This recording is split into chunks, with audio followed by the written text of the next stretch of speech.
والكنمتي هراواني قرومونا الألفائي yeroodhaaf maqaa kiyya himachuun barbaadu kanan dhaladheetti guddadhe jiituu magariituu Oromiyaa keessatti yeroo ta'u barnoota kiyyallee ijoollummaa kootii kaaseen hanga yuunivarsiitiitti seeraan baradhee xumureera. Maatiin kiyyaa haati koos abbaan kiyyas hojjettoota mootummaa yeroo ta'an galii dabalataa kan ittiin nu jiraachisanillee lafa qonnaa bal'aa ta'ee fi mana baaburaa qabu. Abbaan koo jaalalarra heddumminaan eekkamsatu itti tola. Manattis ta'e bakkeetti qoosaan taphni nama isa hawwisiisnedha. Yoo jiraatan jabaatanii hojjetanii darbu malee jireenya kanatti maal qoosuu amantii nama jedhudha. Sababa kanaaf bakka hojiittis ta'e manatti namni isa beeku hunda nama guddaa kabaja addaa qabu kaka'umsa hojii guddaa namatti horuu danda'udha. Haati kiyyammoo haadha jaalalaati. Kolfitee haasoftee nama kofalchiistee nama haasofsiistee jiraachuu kan feetu. Namni mana ishee yoo dhufe hangam otuu nyaatee hangam otoo dhugee wanta nyaatee quufetti hin fakkaatu. Abbaan koo nama qoosaan jaallanne haati koo immoo nama qoosaa jaallattu taatee otoo jirtu namoonni naannoo keenyaa akkamittiin walii galtanii jiraachuu dandeessu? Isinoo amalli keessan faallaadhaa jedhanii yeroo gaafataniini abbaan kiyya deebiin ni deebisu. Otuu isheen dubbii ishee keessatti qoosaan qabdu ta'ee silaa ani akkan fuula kiyya gurraacheffadhee deemutti jireenyi lafa kanaa naaf hin deemtu jedhee deebisaafi. Haadha koodhaan immoo abbaan manaan kee akkasii akkamiin waggaa amma kana guutuu waliin jiraattee jedhanii yeroo gaafataniini ani qoosaa malee hojii waan hin beekneef akka kootti silaa ijoolleen koo hiyyeettii wanta nyaattee bultu kan hin qabne na jalaa taati turtee Waaqayyo hir'ina koos hir'ina isaas ilaalee faallaa godhee ni uumee gammachuuf jaalalaatiin nu jiraachisaa jira jettee deebisteefi. Jireenya haadhaaf abbaa kootti kan hinaafu nuyi ijoollee isaanii qofa otoo hin taane ollaan firri alagaan maaluma ta'a akka keessanitti gammadanii bakkeettis manattis nagaa argatanii hojii ofiitti illee cimanii milkaa'anii jiraatanii jechuun isaanitti dubbatu. Abbaan koo jalqaba irratti barsiisaa haayiskuulii bara 1990moota keessa kan ture yeroo ta'u kantiibaa magaalaa bulchaa aanaa kaabinee gosa garaagaraa yeroo adda addaatti ta'ee haala yeroo ammaa biyya keenyaatiif jecha hojii gadhiisuuf si'a hedduu xalayaa barreessatus haa ta'uutii garuu mootummaan harkaa fuudhuu didee dubbiin magaala keessaa yeroo ka'u situ keessaa qaba jechuun jireenya isaa takkaa mana takkaa immoo mana hidhaa gochuun itti haasaa jiru. Haa ta'uutii garuu rabbiif jecha barri kun hin darba jennee hundi keenyiyyuu obsaan eegaa jirra. Rabbi dafee bara abaaramaa kana nurraatii isaa dabarsu. Abbaa akka kanaa qabaatanii barnoota ofiitti illee cimuu dadhabuun wanta hin yaadamne waan ta'eef anis ta'e obboloonni koo 4 waliin gadameessa tokko keessaa dhalanne barnoota keenyatti sadarkaadhaan namoota baanu turre. Haatii fi abbaan koo ana waliin dubartii 2 fi ijoollee dhiiraa 3 kan qaban yeroo ta'u lamni barnootaan meedisinii fi hangafti koo immoo eebbifamnee hojiirra kan jirru yeroo ta'u kan hafte ilmoon quxisuu dubaraa kutaa 8ffaa barachaa jirti.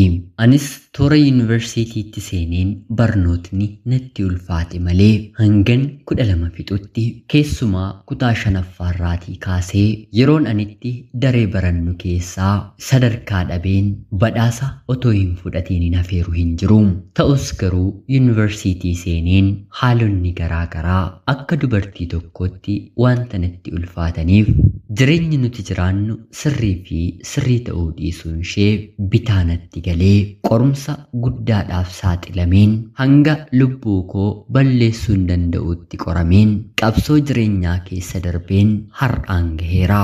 Akkuman yuunivarsiitii seeneetti wanta haaraa natti fakkaatee dargaggoo tokko waliin hariiroo jaalalaan jalqabe.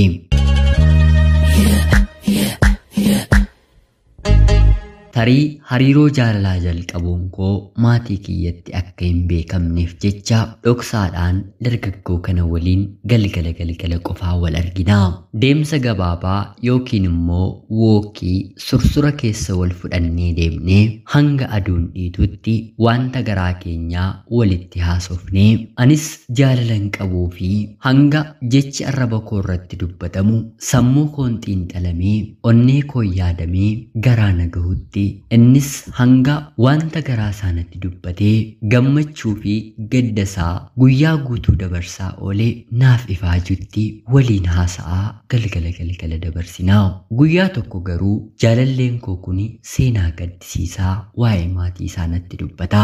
Nama jaallataniif icciitii ofiin dhoksan mitiiree dargaggoon kun guyyaa kana akkanuma ta'ee otoo gadduu otoo boo'uu otoo hirqinfatuu gara mooraatti deebi'uun nutti ulfaatee otoon isa sossobuu dhiisi jireenyi kun ni darba otoon jedhuu nutti halkanaa'e.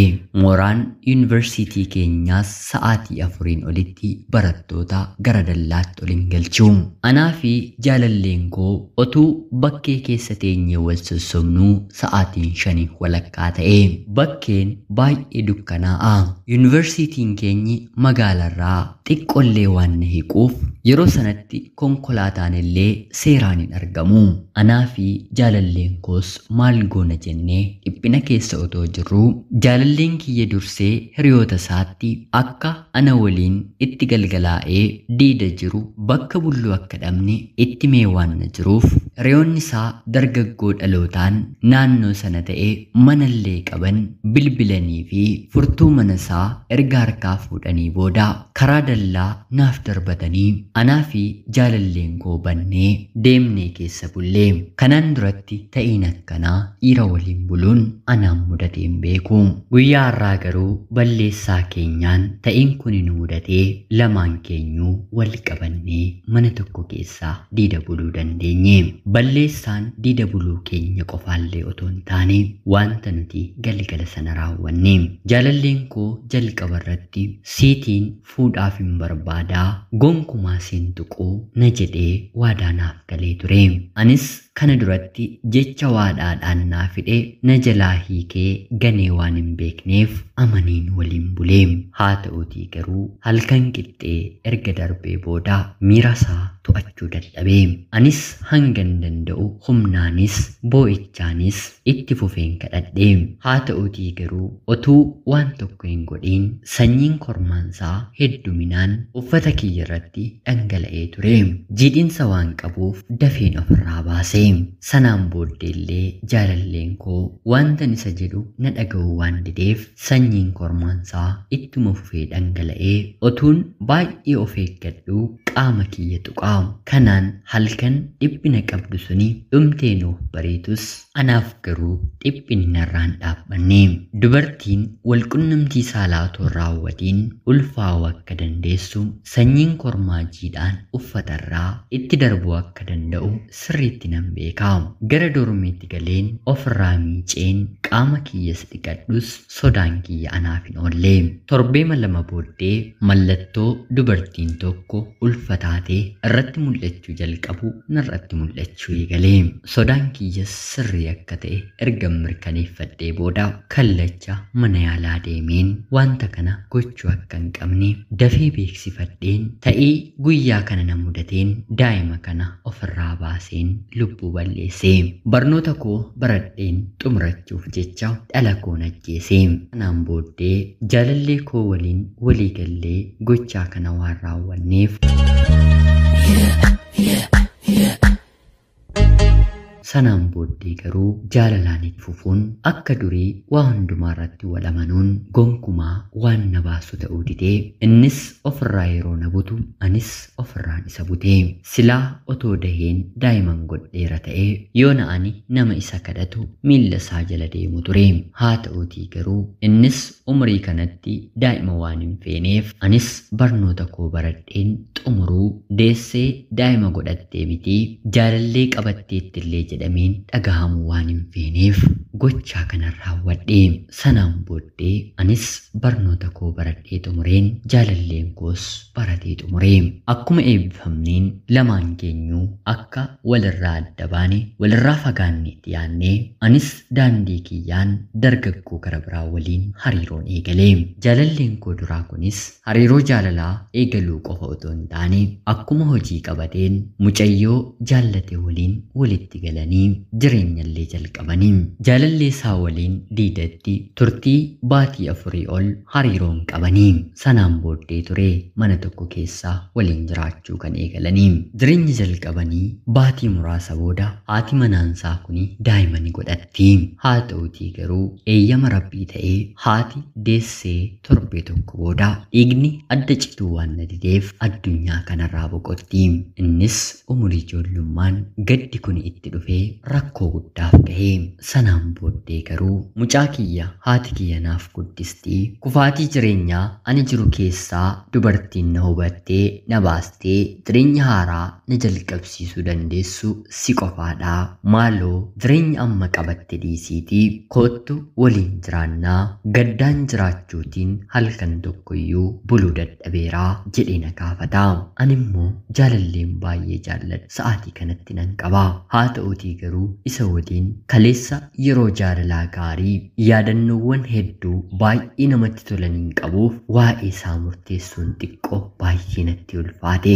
Otuu yeroo sammuu qabna ta'ee silaa yoona anaaf inni waliin ilmoo tokko waliin qabna turre. Haa ta'utii garuu haala yeroo nuti irra jirruun dadhabina keenyaan lubbuu waliin balleessinee walirraa fagaannee sababa aarii sanaatiin anis isa jibbeen innis na jibbee hariiroo gara biraa akka qabannuuf sababa nutti ta'ee kunoo innis gaddaaf anis gaaffiin guutamnee fageenyaan jiraachaa jirra.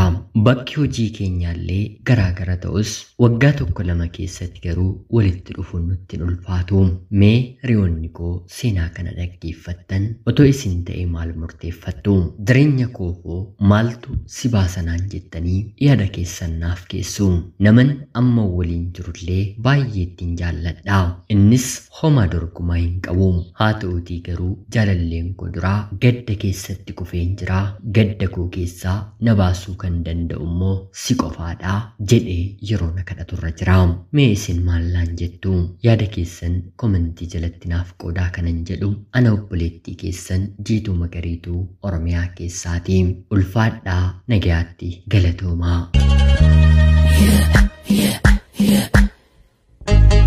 Yooyyaa ashamaa akkam jirtu kabajamtootaaf hordoftoota qophii Oromiyaa 24. Nagayaaf jaalalli tokkummaan bakka jirtan hundaatti hunda keessaniif haa ta'u jecha guyyaa har'aallee seenaa obboleettiin keenya nuuf qooddee isiniif dubbiseen hin ka'a. Akkasin irraa barattaniif hubannoo cimaa ta'e tokko irraa argattan homaa shakkii tokkollee hin qabu. Obboleettii keenya seenaa kee kana nuuf qooduu keetiif guddaa galatoomisiin jecha kabajamtootaaf hordoftoonni qophii Oromiyaa 24 maal gochuu akka qabdu yaada keessan akka deeggartaniini otuu isin ta'e immoo seenaa jireenyaa kana maal akka murteeffattan kan keessan kan mataa keessan otoo ta'ee yaada keessan komentii jalatti qoodaa fi jecha qophiin sa'aatii kanaaf isiniif qabadheen dhiyaadhallee kanuma fakkaatti. Hanga yoonaatti yeroo keessan naaf kennitanii dhaggeeffachaa turuu keessaniitiif illee guddaa galatoomaa isiniin jechuun barbaada. Laayikii fi sheer gochuun illee akka na deeggartan chaanalii kana sababa kabajaan isin gaafachaa.